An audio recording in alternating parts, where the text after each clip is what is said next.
on email a music file that has exactly this rhythm section stuff right here that I've been singing along with. Then you will have it at home on your phone and your email, and you put your earbuds in and listen, and it will sound quite great, and you'll have something to play along with, as if this were your project song. This will come shortly, but not right yet. But you will have a rhythm section to work on this song. You already have the changes, and that is it. Okay, we'll wind up. This is going to be the wind up of the first lecture. Can you see this thing right here? It says number 1, lecture number 1. Depending if how I get all 4 of these first lectures on YouTube, if you want to know which one you're looking at, there'll be this little sign right here that will tell you lecture 1. This is lecture 1. It's just been a review. And what's the gist of the review? Blues is its own form with all dominant chords.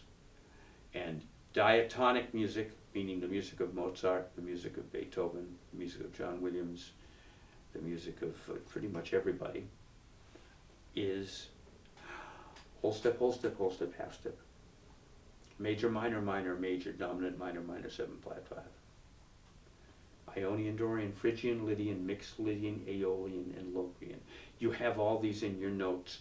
I know I'm beating you over the head with what you already know, but it's really important because this is where we're going to start from this point on with the goal of I've Got Rhythm being our project song of the semester. Okay, that's it for this lecture.